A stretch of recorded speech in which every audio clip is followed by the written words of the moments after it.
घटती सरकारी नौकरी, बढ़ती बेरोजगारों की फौज, कृषि क्षेत्र में कामगारों की भरमार, कैसे मिलेगा ढंग का रोजगार। जिस देश में कभी सरकारी नौकरी को सुरक्षा की गारंटी माना जाता था, वहां अगर सरकारी नौकरी ही गायब होने लगे तो इसे क्या कहेंगे। सिर्फ इतना ही नहीं, कृषि प्रधान भारत में अगर जरूरत और संसाधनों से कई ज्यादा लोग खेती करने को मजबूर हो जाएंगे तो भला सबकी उनकी मेहनत के हिसाब से कमाई कैसे हो पाएगी। आज़ादी के अमृत महोत्सव के साल में सरकारी नौकरियां और बढ़ती बेरोजगारी केंद्र और राज्य सरकारों के सामने एक विकट समस्या बनी हुई है।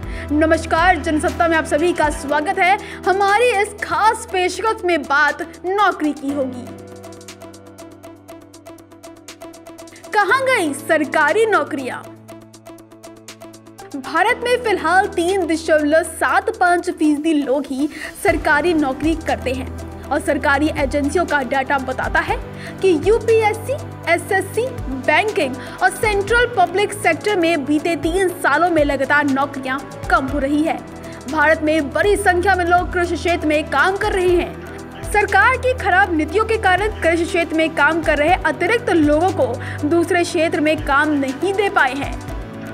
भारत में अब भी बस 3.54% लोग ही ऑर्गेनाइज्ड प्राइवेट सेक्टर में जॉब करते हैं, जबकि 42 जनसंख्या अभी भी कृषि और उससे जुड़े अन्य क्षेत्रों पर ही निर्भर है। देश में मौजूदा ऑर्गेनाइज और अनऑर्गेनाइज सेक्टर में मौजूदा नौकरियों में से 2.7% ही सरकारी नौकरियां हैं। प्रधानमंत्री कार्यालय के अधीन कार्मिक और प्रशिक्षण मंत्रालय की रिपोर्ट के मुताबिक 2015 से 2017 के बीच नौकरियों के अवसर लगातार कम हुए हैं।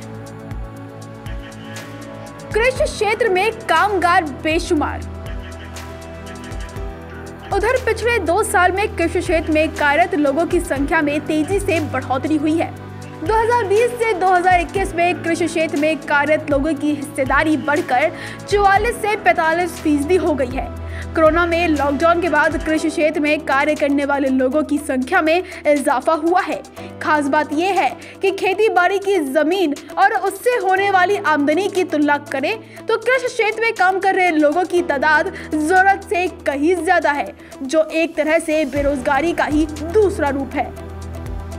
दूसरा यह कि पिछले 3 दशकों में लोगों का कृषि क्षेत्र में दूसरे सेक्टर में जाने को अर्थशास्त्री एक संरचनात्मक परिवर्तन नहीं मानते हैं, क्योंकि इस दौरान कृषि क्षेत्र के साथ मैन्युफैक्चरिंग में भी गिरावट आई है। जाहिर सी बात है कि रोजगार को लेकर मौजूदा और पहले की सरकार की नीतियों में गड़बड़ी है और उसका खामियां करोड़ों लोगों को भुगतना पड़ रहा है। आपके हिसाब से बेरोजगारी के लिए कौन जिम्मेदार है? हमें कमेंट सेक्शन में लिखकर बताएं। ऐसी ही खबरें देखने के लिए आप बने रहें हमारे साथ जनसत्ता.com पर।